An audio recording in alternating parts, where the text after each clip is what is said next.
Presented by Kamla Music.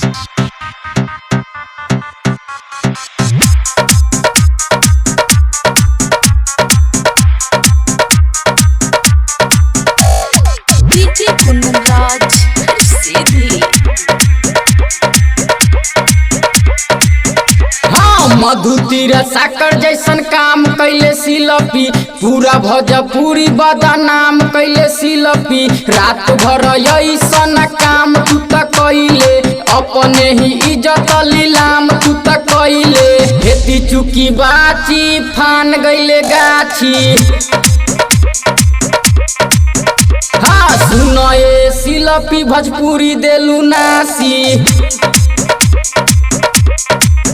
एहो छोरी के विवेक के तू गईलू बीजेपे जाने का नसाइल बारू तू त कहे कैसे रात भर ऐसन काम तू त कैले पूरा भोजपुरी बदनाम तू त कैले हेती चुकी बाची फान गईले गाछी सुनो ये सिलपी भोजपुरी देलू नासी DJ Kunraj Sidhi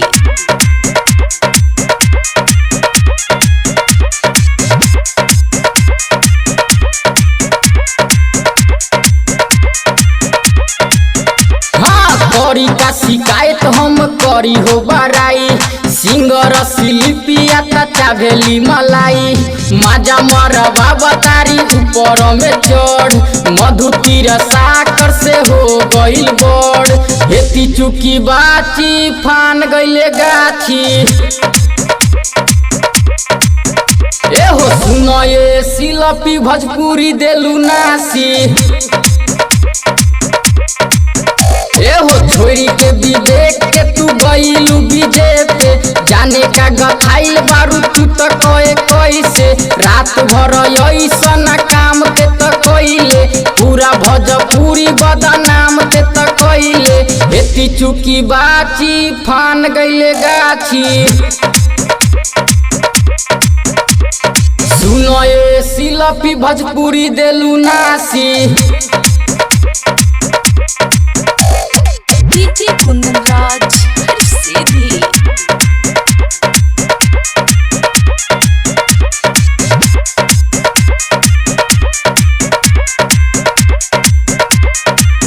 एहो हमारो मोबाइल पर आइल रे वीडियो भइल तोहर वायरल रे छवाड़ा विवेक से कैले तू सगाई सुनल विजया अब तोह के रोवाई हेती चुकी बाची फान गईले गाछी सुनो ये सिलपी भोजपुरी देलू नासी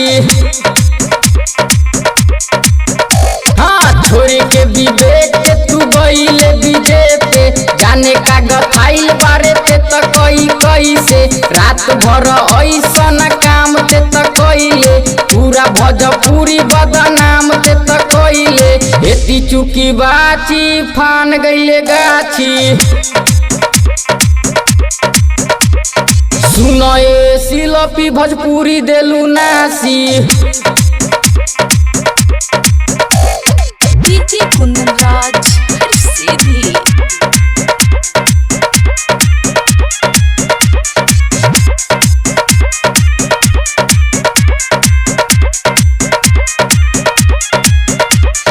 चलती में सिलपी रे कैले ते गलती खूबे कोरावाई ले ले खेत अपन परती कमला बिहारी बिक्की खोली तोहर राज रे राहुल राजू कहे तोहर बिगड़ल मिजाज रे मिलबे त सिलपी रे देवो तोरा गाथी